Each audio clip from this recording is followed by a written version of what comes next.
Hey everybody, welcome back to another episode of In-Depth Angling.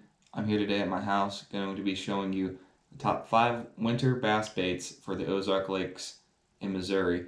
And we're going to just get right into it. These are 5 baits you guys can use if you're in other parts of the country as well.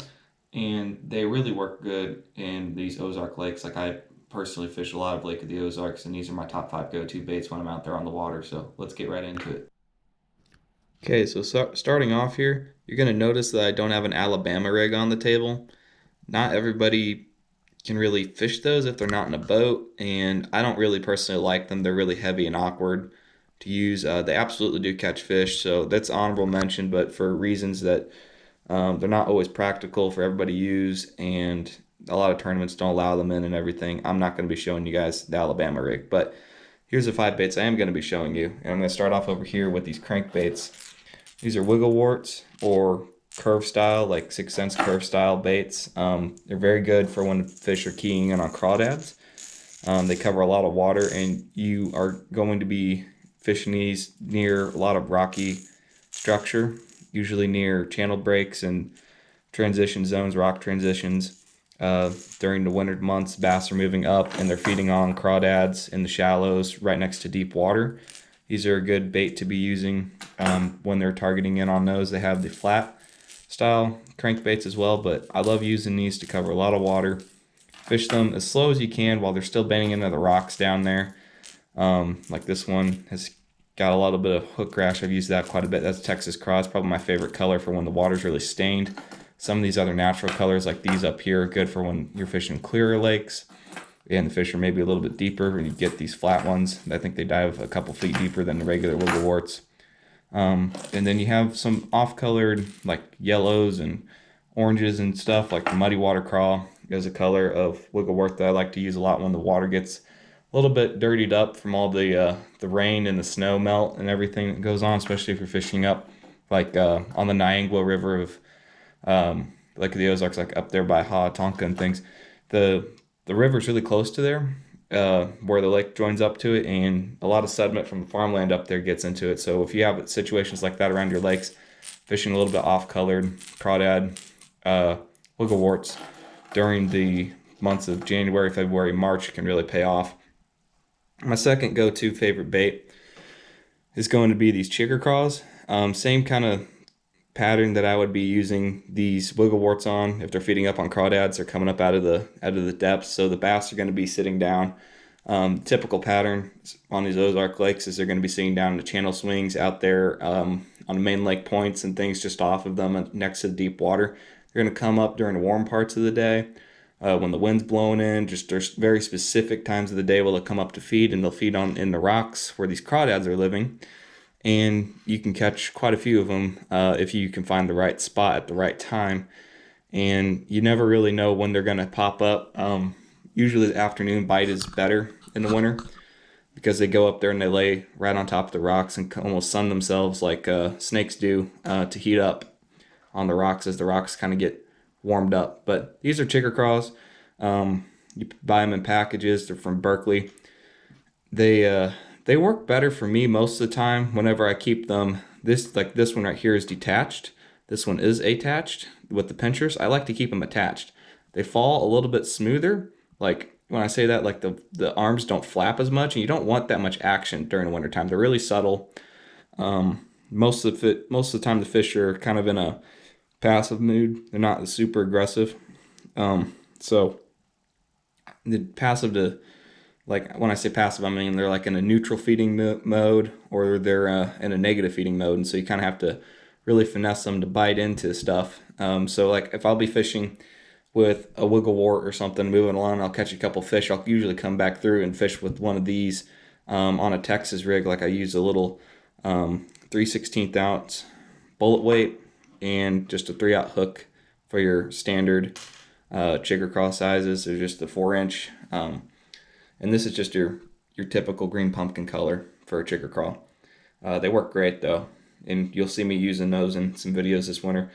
And I'm going to move on to even more of a finesse bait, and this is good for if you have smallmouth in the area especially, or if you have a lot clearer water and the fish are really finicky.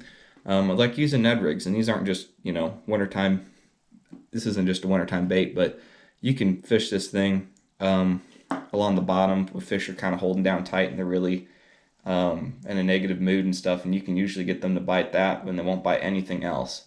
So those are really good to try out. This is a big staple that I like to use when the fish are up and suspending. So if the fish are a little bit more active, you get a little bit more of a wind, or if you're fishing around some brush piles, you can throw this over the top of them and kind of draw fish out a lot of times. But jerk baits like this one is by Smithwick. It's a Rogue. I like to get the suspending kind, and you can kind of play around with suspend strips and things and put them on your baits to get them to go to the depth that you would want them to be at. This one's by Rapala. I think it's a shad wrap, or shadow wrap, my bad. But yeah, that's a shadow wrap from Rapala right here, and they suspend as well.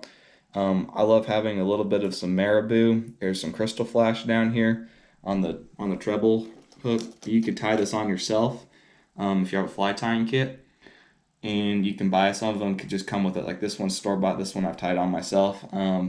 And they do catch more fish with those on there. I really do believe when the fish are really finicky and you have to kind of finesse them into biting.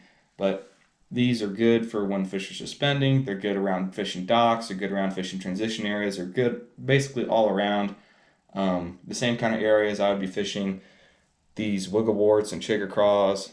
All this stuff, the bass are really going to be keying in on crawdads and shad during the winter months in these Ozark lakes. And one of the big staples that goes around year round here, and especially carries through the winter, are these jigs. And you can use some smaller type of jigs, just kind of matching whatever your forage is, what the size of the forage is, and the depth. So I like using these football jigs, fishing kind of along those channel swings on towards the deeper pockets and stuff in them, and kind of dragging them along those rock transition zones.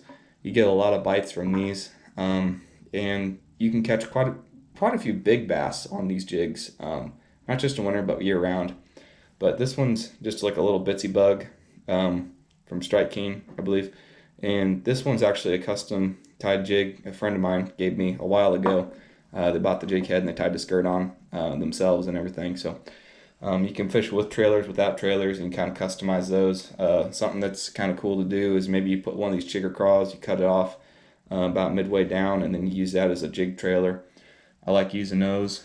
And these 5 baits right here is really all you're going to need for most situations in the winter. You don't need to be getting a whole lot extra. The fish's metabolism slows down significantly, so they really don't go around chasing a whole bunch of stuff. They're kind of more lethargic. As the water temperature gets colder, they slow down. But it doesn't mean you can't still catch them. And these are the 5 best baits that I've personally had through my experience fishing these Ozark lakes. And like I said, the Alabama rig is definitely one of those things that catches a lot of fish, but it's not one of those that everybody can throw. Everybody has access to really use effectively.